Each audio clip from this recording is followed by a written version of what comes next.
Mtoto anapokuwa amezaliwa kabla ya muda, kabla ya miezi 9, sawa? Kwa mfano nikiangalia wengi watoto wenu wamezaliwa wakiwa na miezi 8, 7. 8, 7. Kila mtu ana sababu yake. Wewe pale 7. Miezi 7. Na nilikwambia sababu ni nini? Nimekwambia una udhaifu wa mlango wa kizazi. Ndio maana mimba ya kwanza ilitoka ikiwa na miezi mingapi? 6. Na mtoto alizaliwa akiwa mzima. Alafu baadaye akafanyaje? Akafa. Kwa sababu alitoka alikuwa hajakomaa.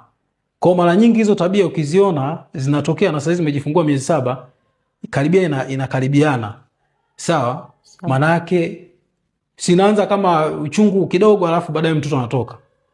Hiyo ni ishara kwamba una udhaifu wa mlango wa kizazi. Wewe pale sababu yako kubwa ya watoto kuweza mimba ngapi? Ilikuwa mimba ya kwanza. Sababu yako kubwa ni hao mapacha. Ukishakuwa na mapacha inaweza kaongeza uwezekano wa kuweza kujifungua kabla ya nini? Kabla ya muda wake. Japo watoto wanaweza kawa wako vizuri ila uzito wao unakuwa uko chini. Sawa?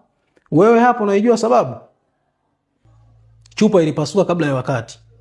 Sawa? Ilipopasuka tulichoma zile sindano za kukomaza mapafu, ndio maana baadaye uchungu ukaanza na mtoto akatoka. Wewe sababu yako siijui. Wewe ulipewa rufaa ukaja hapo. Sababu yako siifahamu. Japo na wewe umejifungua mimba ikiwa na miezi 8. Sawa? Sasa ukishajifungua mtoto ambaye yuko chini ya uzito. Chini ya uzito maana yake chini ya kilo 2.5. Uzito ambao ni mzuri kabisa wa mtoto kuweza kuzaliwa ni kuanzia kilo 2.5 mpaka kilo 3.5. Zaidi ya kilo 3.5 hao watoto ni wanakuwa wakubwa. Kianzia kilo 4 kwenda juu tunasema ni big baby, na hao wanakuwa kwenye hatari ya kuweza kupoteza sukari mwilini mwao. Mtoto akiwa chini ya kilo 2.5 anakuwa ana uwezekano mkubwa wa kuweza kupoteza nini?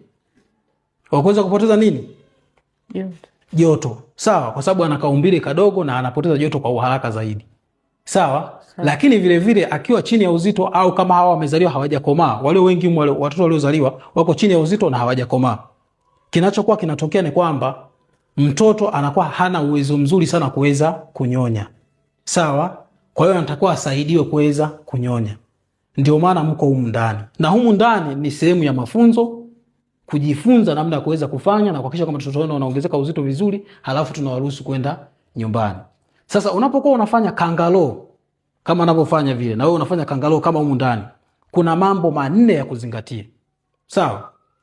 Jambo la kwanza, lazima mtoto akae, tunasema kwenye kangaloo, mkao wa kangaloo. Mtoto anatakiwa akae kifuani kwako, sawa, katikati hapo ya matiti yako. Huyu mtoto anatakiwa awe amevishwa vitu gani? Cha kwanza, mtoto anatakiwa awe uchi, isipokuwa tu avae pampers. Au kama mnamwekea nepi, mwekee nepi. Au sijui ni visepe. Japokuwa tunapendelea kwa sasa hivi kirahisi ni nini? Ni pampers. Avae pampers, kichwani avae kofia. Wewe pale una kofia, si ndio? Kofia umeiona kama ile pale nyinyi kina mama ambao hamna kofia. Wewe una kofia? Hapana. Wewe huna kofia. Unatakiwa una kofia nyepesi kama ile ya watoto. Imeandikwa kabisa baby pale. Wewe una kofia? Inamtosha mtoto? Ni kubwa, si ndio? Ukipata vikofia vyepesi kama vile pale, vinaweza kutosha vichwa vya watoto. Sasa unachukua hiyo makofia ambayo yameshona, mengine ni makubwa, hayawezi mtoto kuweza kuvaa. Kingine, anatakiwa mtoto wako afunikwe miguuni kwa soksi. Wewe una soksi? Jamani, jifunzeni kwa mwenzenu. Sawa? Sawa. Mnunue soksi za watoto. Wewe una soksi?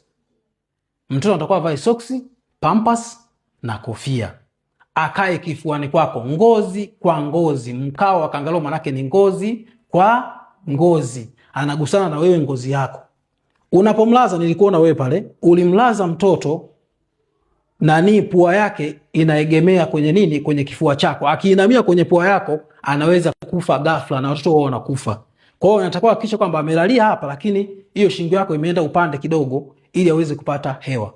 Kinachofuata, unamfunika aidha kwa blanketi au kwa nguo nzito nzito huku kote. Huku sehemu ya juu ndio utamwacha wazi, unakuwa unamwangalia. Sawa? Na tunawashauri kitanda hicho kina namna ya kuweza kukaa. Unazungusha huku nyuma, kitanda kinainuka, unakaa wima ukiwa umerelax. Sawa? Mtoto anatakiwa kukaa huo mkao kuanzia masaa 8 ndani ya masaa 24.